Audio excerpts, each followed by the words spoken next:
Well, that's not ideal. Hello and welcome to part 112 of Backing the Boro. I'm Kev, and yeah, that's right, the new stadium has been cancelled. We couldn't get planning permission off the local council. I know we've got a new season, we've got transfers, we've got a first debt game of the season to go through, but this is the really big news.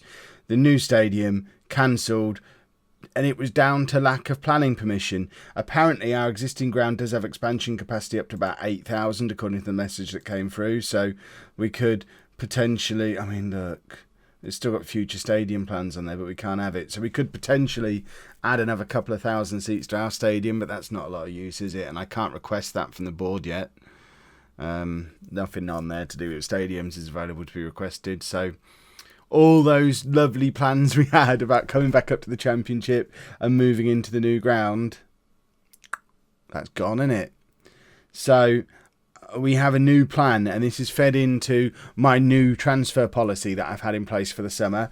No longer can we rely on youngsters and waiting for the new stadium.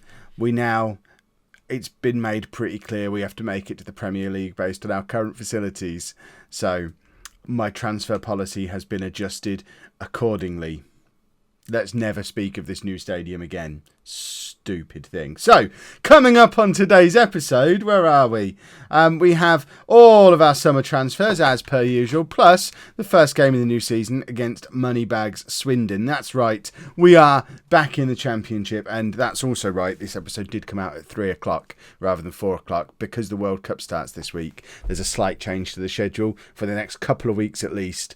Backing the Boro is going to be out at 3 p.m. rather than 4 p.m. when the matches, once we get up towards the end of the group stages and matches start kicking off at 3 o'clock, then we'll move again. I'm not sure where yet, but I'm trying to make sure that my videos don't clash with World Cup matches. It's the complicated life I lead. So let's get into these transfers and we can have a look at this new transfer policy. I say new transfer policy, it's an amended transfer policy. As you can see, we still brought in the youngsters that we would normally bring in, but we also brought in some players to complement them. But firstly, as ever, let's look at the players who've left. Significant player-wise, not many. Jay Johnson went to Sheffield Wednesday for £425,000. I think we got a cracking deal for Jay Johnson. You'll see we've basically signed an entire new midfield, which is why we were able to sell a couple of midfield players. But Jay Johnson, when we're looking back at this save, having won the Champions League at Liberty Way, we may well look back at Jay Johnson as one of the signings of the save. He was the first player we ever spent money on, £5,000. He has never let us down, and we've sold him on after 5 years of pretty much playing week in, week out, apart from those 2 years in the Championship, which is kind of why I thought now was the time to move him on. For a huge amount of money, £425,000. We've also sold off a fellow midfielder, Lee Davis, 29 years old, so even older. He's also staying in League One, as Jay Johnson has. We brought him in for free. He was never really good enough for the Championship. He was a good player for us last year, but we're back in the Championship now. £600,000 for him. So over £1 million for two midfield players who we know from experience aren't good enough for the Championship. I think that's a good piece of business. We also got cash money funds for Zach Walker as well, and then sent a bunch of the youngsters out on loan. I don't think that we released anyone massively significant. There's a few names you might recognise on there. Lashley's gone, Talboys, Hutchins, Simmons, Cairns, Parsons. Some of these were in and around the team. Macaulay Ross. They got games, but not very many of them. Chris Fuller, never did find out who he was from the end of last season. And then we look at the players we brought in. As you can see, we still haven't spent a lot of money. We've spent money on just one man, but this time around, rather than spending over £1 million on Miles Darwin, we've strengthened an area of the squad that we needed to strengthen, and we've spent £50,000 on a left back. Dara O'Brien is a 26-year-old Irish former under-21 international. He's not spectacular, 3-star current ability, obviously maxed out his potential already. He is slightly better than Phil Ball, Lewis Taylor, but he's got experience, plenty of experience that those two don't. He's never played in the Championship before, but I think signing a little bit more experience in an area where we were weak, we're going to consider this guy the replacement for Joe Anderson out on the left-hand side, which we never really had last year, and we kind of got away without having one. It might be that Ball forces his way back into the team as the season goes on, who knows. But for now, we've got O'Brien out there. Where have the transfers gone? Why can't I do the buttons right? We then brought in a lot of youngsters. Tony Barron is in on loan. I don't think he's going to be any good. We brought him in on loan before signing the new midfield, which I'll show you in a second. He's got a lot of potential, but I don't think he's going to be good enough to get into our team.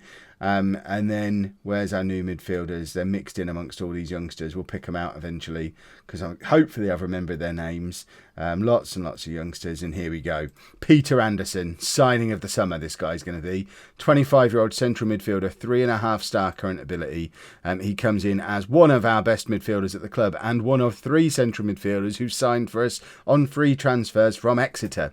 We've signed their entire midfield, which might seem pretty stupid because 2 years ago Exeter got relegated with us from the Championship. Last year they didn't get promoted with us from League One, and we've taken their entire midfield. But these are players with bags of Championship experience. He was playing for Reading on loan. He had a couple of years in the Championship for Exeter, and he's good. Peter Anderson is a good midfield player. Jack Lenton, I think, is another one who's come over from Exeter. 3-star current ability central midfield player. Another one who came in from Exeter. They paid £400,000 for him when they were in the Championship. And the other one, I believe, is Alex Denny, who completes our hat-trick of central midfield players who've come over from Exeter. That's right, we have Exeter's new midfield, but look at the amount of Championship games this guy has played. I don't think Exeter's problem was their midfield, looking at that, because their midfield was a lot better than what our midfield was when we were in the Championship last time around. Other than bringing in a left-back and midfield players, we have signed a goalkeeper as well, 27-year-old Peter Wade. He was scouted at 3.5-star current ability. He's now showing at 2.5-star, and in theory, no better than Hugo or Griffiths. Hugo's here for another season again. We'll see how Wade works out. We've had this issue before where our scouts think differently to our coaches, and we know that our scouts are better than our coaches, so he's more likely to be 3.5-star than 2.5-star. So we'll give him an opportunity at some point. Kevin McNiven is another defender who, again, scouted at 3 stars, coming at 2-star. Don't know if he's going to get much of an opportunity. But then we've signed a couple of cracking loans. Kent Wheatley is a 19-year-old on loan from. He's a 19-year-old striker on loan from Everton for the next 2 seasons. 4-star current ability, 5-star potential. He is as good as Chris Ruggles already. Ruggles is here again for another year. He got 23 goals for Cardiff in League One last year, and I think Wheatley and Ruggles together, we might have a proper strike partnership. Plus, he can play as the target man, he can play as a defensive forward, so kind of coming in as a replacement for Dan Fisher, who is here for another year. He is going to have the opportunity to break the goal scoring record. It's going to be a challenge for him to be in the team on a regular basis, though. And then probably the most important signing of the summer, not necessarily the best one, Anderson's going to be the best one, but the most important one, Tommy Taggart, is a proper centre-back. 18-year-old centre-back on loan from Tottenham, again for 2 years. 4-star current ability, 5-star potential, better than any defender we've got at the club at the moment. He played 34 games for Tranmere in League One last year. He's going to be our replacement for Flores, who is apparently going to be in Derby's first team with Andrew Skelton this season. So he's not as bad as we all thought he was, but Tommy Taggart comes in as a replacement for him. And I think, looking at the shape of the squad and this team, that we are in better shape now than we were the last time we were in the Championship, and that has got to be a good thing. So this is going to be our team for the first day of the new season. We've got Hugo in goal. Wade will get his opportunity at some point, but we've got to stick with the guy who got us here. Back four, a new look back four of O'Brien, Hughes, Taggart and Ibrahim. Ibrahim's here again on loan. I mean, he'll just be here on loan forever after the best piece of business in Football Manager history. We might even bring him back on a free transfer next summer if Bristol City don't want him, to complete the most ridiculous transfer story in footballing history. He's now been on loan with us. This will be his 5th year here on loan after we sold him and loaned him straight back. And he was here for a year before then as well as our player. Midfield is going to be Barber, Lenton and Anderson. So our star midfielder from last year, along with 2 of the new guys, and the other new fella is knocking around somewhere, probably not even on the bench yet. Look at all these goalkeepers we've got, by the way. If we haven't got a 5-star goalkeeper in there somewhere, I'm sacking all my scouts. And then Ball is in behind Fisher and Stainsbury. So Fisher is going to get the opportunity to establish himself right off the bat at the start of this season. A few people have asked how many goals he has now for the club and how close he is to breaking the record. Hold on, where's my phone? Let's do some calculations. So he scored 187 in total. 187 minus the 34 and 23 he scored for Gloucester, or Gloucester, as I like to say. So he's on 130 club league goals for us. And our record for league goals is 143 for Paul Culpin. So if Dan Fisher can get 14 league goals this season, which is a tall order in the Championship, I'd say he didn't get close to that last time around. The first season he did. If he has another season like that one, he will be our all-time record goal scorer, which will be awesome. But like I say, he's got a lot to do to get there. Once Wheatley's match fit and he's in, and once Ruggles is fit, because Ruggles is injured at the moment, once Ruggles is fit and he's back in, it's going to be pretty hard for Fisher or Stainsby to get anywhere near this team. But I think that is a pretty strong looking squad. And now we go into this first game of the new season against Swindon. We are going to go with the 4-3-1-2 on control and flexible, the tactic we used all last year. I know it didn't work last time we were in the Championship.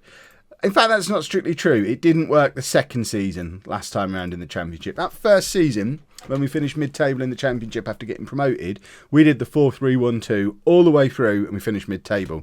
The second time around, we had a poor start and then fiddled with loads of different defensive tactics and lots of different options and ended up getting relegated. So my view on that is, let's give the 4-3-1-2 until Christmas, or at least until I get sacked, until I'm under threat of getting sacked, or the media are moaning that I'm not changing the system. But we've got to give it a fair crack of the whip. The board are just looking for us to battle bravely against relegation again. So similar to last time around, if we get relegated, we're not getting fired. Hopefully. I don't know how much longer they'll let us yo-yo between these two leagues, and the media are expecting us to finish bottom as well, so there's not much in the way of pressure for us to do well, but I think we do have, like I say, I think this is probably the best squad we've ever had. He hopes. He's also pretending we've not just gone 1-0 down. But at least it wasn't a big ball over the top or a load of incompetence. It was just a goal that a better team scored against us. Remember, Swindon have been taken over by a billionaire and spent £5 million again this summer, which they've done for like the last 3 or 4 seasons. So Swindon have plenty of money. They've been a playoff pushing team for the last few years in the Championship, and I don't think there'd be any shame in us losing away to them on the first day of the season. Same rules to the last 2 times we were in the Championship. We don't expect to win our away games. It'd be nice to pick up a few draws. We want to win more home games than we lose, and we're aiming for the Kev ratio. If we can end up with the same amount of points as games played, so 46 points at the end of the season, then we'll consider that a job well done. Is O'Brien getting sent off on his debut? Because this is a long walk over from the ref. Oh, goodness me. 23 minutes into his debut, our new left-back is sent off. And all of a sudden, we're not going to get an opportunity to see if we're going to be competitive, because we're going to get thumped now. We don't have anyone who can come on and play left-back. Oh, goodness me. Well, welcome back to the Championship, Kev. Tony Barron can play left midfield and defensive midfield. He might be the best option to come on at left-back. Neither Hughes or Taggart can go over. Ibrahim can't. I think I'm going to bring on Tony Barron to go at left back, which seems mad. And I'm going to take off James Ball. I haven't got another attacking midfield option. Should I? I'm going to take off James Ball. And we're going to stick Barron at left back.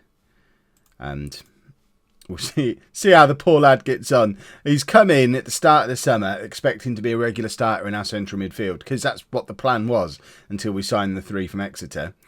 So he's come in expecting to be a regular starter in midfield, seen 3 better midfielders join the club, and now gets to make his debut when we're down to 10 men playing at left back. I wouldn't be surprised if he asks to go back to his parent club after this. There you go. He takes the throw on. Lenton knocks it back to him. Big ball forward, and it's just intercepted. And we're 2-0 down. I'm not going to get too down about this. I'm not going to read anything into it. It's the first day of the season. We're down to 10 men, and Swindon are going to be title favourites. So we should be losing today. We certainly should be losing away from home when we're down to 10 men. If we can create the odd chance here and there, that would be swell. But I'm not going to get too upset if we don't. And remember, we've not got our best strikers on the pitch at the moment, because Wheatley's not fit and Ruggles is injured. So there's going to be a time comes when we're able to concede a couple of goals and still outscore teams the way we were last season, which I think that was one of the big things that was missing when we got relegated. in that championship season 2 years ago. We're never going to compete defensively, or not anytime soon, that's for sure. But if we can outscore teams, it doesn't really matter so much. Right, Anderson, over to Lenton, to Barber. Back to Lenton. We're playing some nice football all of a sudden. Ball over the top to Anderson, who more often than not will captain the team this season. He's come straight in to be our vice-captain. Dan Fisher, still officially club captain, but I don't expect Dan Fisher to play a huge amount of games. And we're down 3-0. This might be Lee Hugo getting his chance in the championship, and Peter Wade sat there on the bench thinking, I get a go next week then. Because, I mean, he's not had a bad game, but at the same time, he's not exactly making any saves, is he?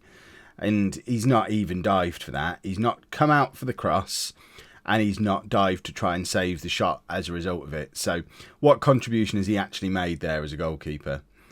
Right, Ibrahim. Big, deep cross. Doesn't get anywhere near either of our two strikers, though, but it falls to Barber. And now with Lenton, who can't force it past the first man. And now here's one of your typical balls over the top, but Hugo is there to collect. And I don't think we've done too badly. We've had controlled possession. We've been roughly even for shots. Yes, we've not created a clear-cut chance, but then they've only created one. We've been fairly even on all the other stats.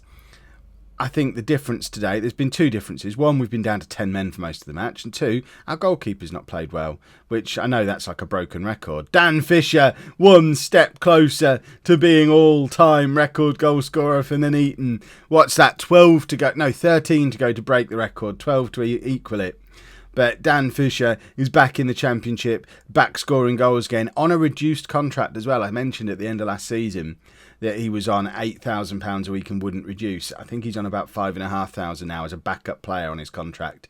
So he knows he's not going to be playing regularly. He is still the club captain, but he's not going to be starting week in, week out, and he doesn't expect to be. So hopefully he'll just, even if he does it over the course of the next couple of years, I want to see him break the record, because goodness me, does he deserve to. Right, Alex Barber's injured now, and this gives us the opportunity to get Alex Hughes onto the pitch, who we signed last season, didn't really play, but then when I was assessing the squad in the summer and building my spreadsheet, at the time, he was our best central midfielder on star ratings. Obviously, we've signed an awful lot of them to go past him now, but that's why Alex Hughes survived in a world where Jay Johnson and Lee Davis, who both played regularly last year, have been moved on, because he looks like he's good. Right, lastly, I'm going to bring on Kent Wheatley for his debut. And we're just going to swap those two round and push Fisher forward as the advance forward. Get Wheatley on as the target man. Give him 20 minutes. I know we've got Afsharian on the bench as well. He's probably going to be a little bit miffed at this point. But I think we all want to have a look at Kent Wheatley. Ball through to Fisher again. Oh, if Fisher grabs a second one there, then it is absolutely on. I'm feeling quite comfortable about how this game is going at the moment. Looking at the stats, looking at how we're playing. Hughes is in now. And we're creating some chances. We're putting a little bit of pressure on. And as per one of Kev's many laws, we're currently being mugged, because we've had two clear-cut chances to their one. And in a world where we're away from home against a promotion favourite and we've been down to 10 men for most of the game, and we've just had another effort cleared off the line, I don't think we've done too badly at all today. We're not going to have a repeat of the mistakes we made last time round in the championship. I'm not going to panic off the back of this one result and change everything. I'm looking at this thinking, you know what? This has been quite good. We've been all right today. If we play like this for the next 45 games, we'll finish mid-table. That's Kev's prediction. We just need to continue playing this well, and they're going to grab a fourth now just to make the result look awful. At least they're down to 10 men as well at this point. Barron, cross to nobody. I mean, he's not going to be a left back, is he, anytime soon? Fisher can't keep it in, and there you go. We've lost 3-1, but as I will be saying at the post-match press conference, there are positives we can take out of this. Not least of which is the fact that the one thing I forgot to show you, which I'll show you when we get back to here, we've still got a whole heap of money to spend. We've got £35,000 off of wage budget and £650,000 off of transfer budget to spend in the next 3 weeks before the transfer window closes.